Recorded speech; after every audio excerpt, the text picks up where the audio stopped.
Hello बच्चों, नमस्कार।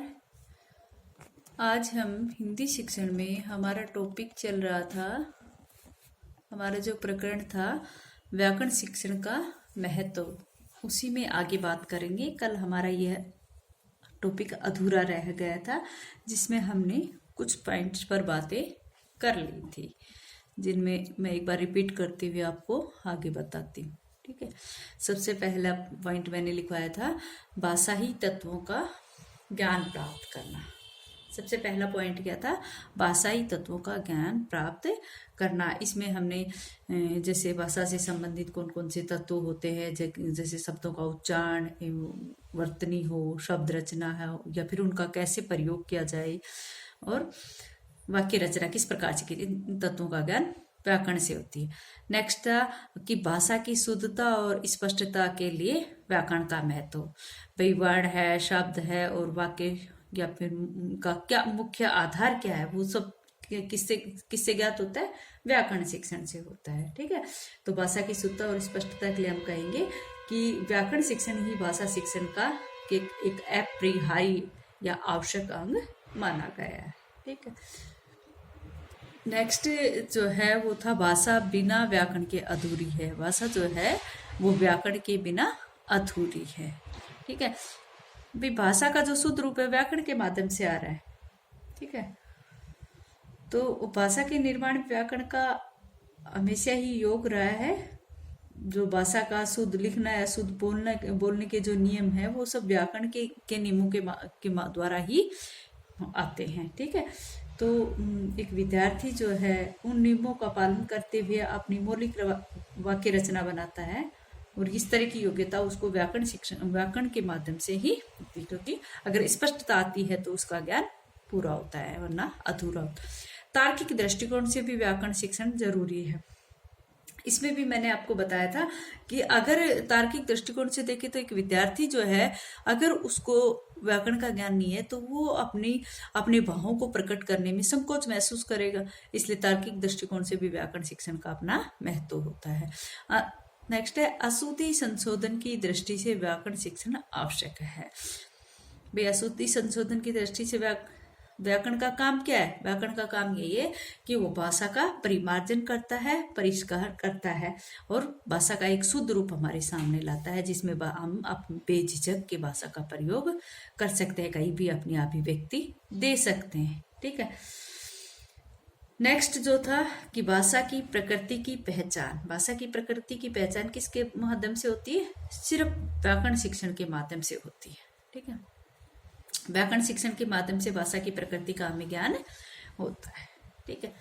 और व्याकरण का एकमात्र उद्देश्य भी यही बताया गया है कि विद्यार्थी को शुद्ध भाषा के प्रयोग में कुशल बनाना। विद्यार्थी को क्या करता है ये? विद्यार्थी को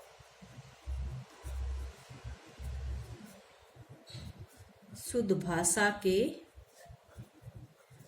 प्रयोग में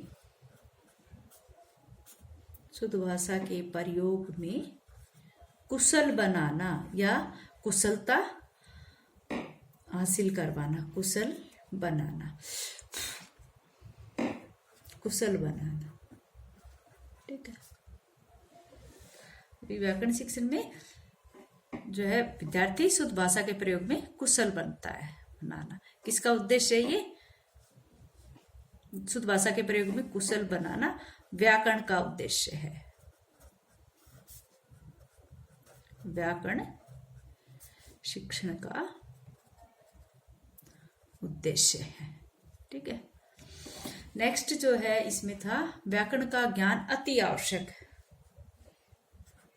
कुछ विद्वानों ने माना है कि व्याकरण का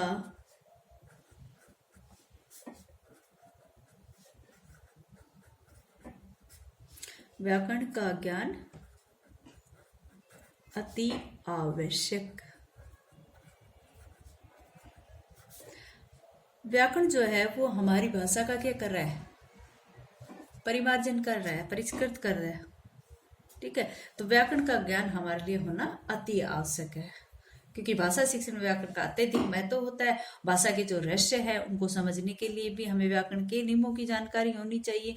भाषा को बोलने के लिए या भाषा को शुद्ध लिखने के लिए व्याकरण ज्ञान की आवश्यकता होती है। इसलिए ये भी माना जाता है कि व्याकरण जो है वो भाषा ज्ञान का क्या है, साधन है, साधन नहीं।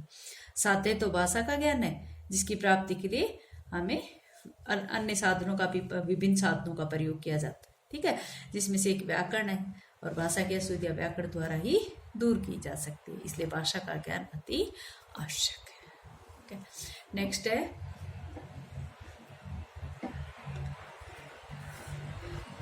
व्याकरण भाषा का विश्लेषण। व्याकरण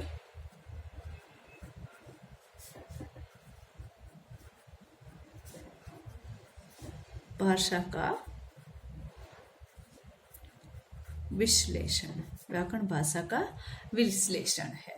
भाषा के शुद्ध रूपों की जानकारी देने के लिए व्याकरण का ज्ञान कराया जाता है और साथ ही इसका प्रयोग, व्याकरण के नियमों का प्रयोग क्यों किया जाता है कि भाषा के सही रूपों का अभ्यास कराया जा सके। व्याकरण भाषा का विश्लेषण करता है। क्या कहा जाता है कि भाई जो शुद्ध रूप की जानकारी किसके माध्यम से हो रही है, व्याकरण के नियम से, और व्याकरण के जो हम प्रयोग कर रहे हैं वो उसके भाषा के सही रूप में ही कर रहे हैं। इसलिए हम कह सकते हैं कि भाषा, व्याकरण जो है वो भाषा का विश्लेषण करता है। ठीक है, जो व्याकरण भाषा का विश्लेषण करता है। अब एक छोटी सी बात और इसमें आती है कि जो हमारा व्याकरण जो शिक्षण है वो 3 तरह के पाठों में आता है। व्याकरण पाठ 3 प्रकार के होते हैं। जो व्याकरण शिक्षण करवाते हैं हम वो 3 रूपों में करवाते हैं। सबसे पहला व्याकरण टॉपिक क्या है हमारा, इसके अंदर छोटा सा ही टॉपिक है, इसी में बस करवा देती हूँ। व्याकरण पाठ के प्रकार। व्याकरण पाठ के प्रकार कितने होते हैं? 3 होते हैं।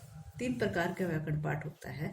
और जो इसमें सबसे पहला जो पाठ होता है वो होता है औपचारिक व्याकरण। सबसे पहला कौन सा होता है, क्या नंबर पे लगा दो ये, औपचारिक।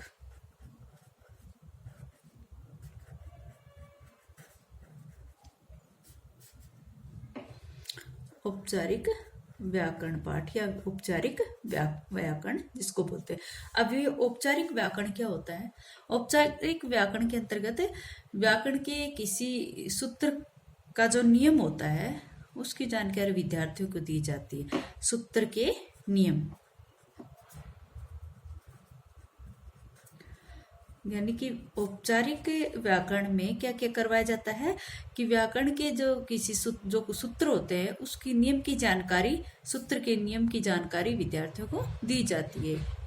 इसके सिद्धांत पक्ष पर अधिक बल दिया जाता है, जिसके कारण इसको औपचारिक, क्योंकि इसमें औपचारिकता है पूरी की, सिद्धांत पक्ष को महत्व दिया जाता है। हम सिद्धांत पक्ष को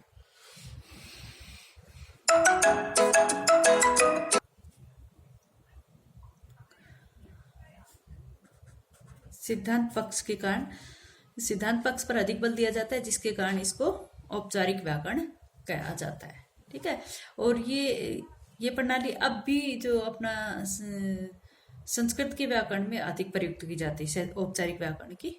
ठीक है, जैसे कि हम कहें कि अपने जो संधियां होती है उन संधियों के जो सूत्र रटाए जाते हैं, वो जो उदाहरण के आधार पर, जैसे दीर्घ संधि में क्या कहा जाता है, जैसे आप या बड़ी बनाई जाती है, किस तरह से बड़ा ऊ बनाया जाता है, इन सब के जो सूत्र हैं वो बच्चों को याद करवाए जाते हैं, जो नियम होते हैं। ठीक है, दूसरी प्रकार का जो व्याकरण पाठ होता है वो होता है व्यावहारिक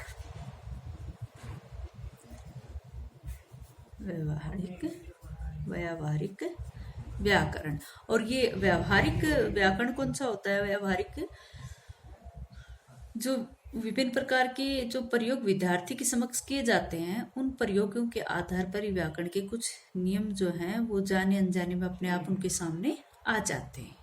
ठीक है, जैसे हम कहते हैं कि मोहन पढ़ता है तथा सीता पढ़ती है। जैसे क्या कहा जाता है, मोहन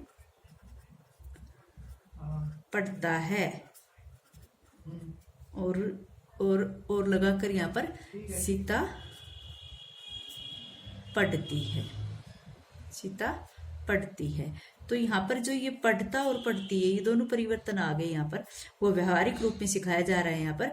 और इसमें क्या आ रहा है कि भाई जो पुल्लिंग है वो पढ़ता है और जो स्त्रीलिंग है वो पढ़ती है। ठीक है, तो स्त्रीलिंग और पुल्लिंग का ज्ञान यहाँ पर विद्यार्थियों को अपने आप ही व्यवहारिक रूप से आ रहा है, विधिवत अध्यापन से ही आ रहा है। ठीक है, ये था आपका व्यावहारिक व्याकरण। और तीसरी प्रकार की जो पाठ होता है, व्याकरण पाठ, वो होता है प्रासंगिक व्याकरण। और ये कौन सा होता है प्रासंगिक व्याकरण? यानी कि बिना किसी नियम की जानकारी दिए पाठ्य पुस्तक के अध्ययन के बीच में अगर कोई बात आती है तो वहां पर हम रचना अभ्यास के माध्यम से बच्चों से कार्य करवाते हैं कि इसका शुद्ध रूप लिखो, इसको वाक्यों में प्रयोग करो, इस मुहावरे का अर्थ बताओ। तो वो भाषा लिखना, सीखना, पढ़ना सीख जाता है यहाँ पर बच्चा। ठीक है, तो ये प्रसंग के ऊपर प्रासंगिक व्याकरण को कहा गया है कि बिना किसी नियम की जानकारी के पाठ्य पुस्तक को पढ़ाने के बीच में अगर कोई ऐसा प्रसंग आ गया तो बच्चों से हम कहेंगे रचना अभ्यास करके इसको शुद्ध लिखो या इसको इस मुहावरों को वाक्यों में प्रयोग करो। तो इस प्रकार से अप्रत्यक्ष रूप से बालकों को व्याकरण का ज्ञान दिया जा सकता है। और वो यहाँ पर क्या करते हैं, अशुद्धियों का शुद्धिकरण नहीं कर पाते, लेकिन अशुद्धियां होने भी नहीं पाती। ठीक है, अशुद्धियों को यहाँ पर वो बच नहीं पाते, लेकिन फिर भी ये कहा जाता है कि जो प्रासंगिक व्याकरण होता है उसमें अशुद्धियां होने की संभावना कम रहती है। ठीक है, अशुद्धियां होने भी नहीं दी जाती है।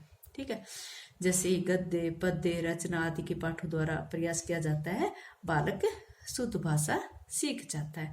ठीक है, तो ये तीसरी प्रकार की क्लास थी। ठीक है, अच्छा बच्चों, आज इतना ही।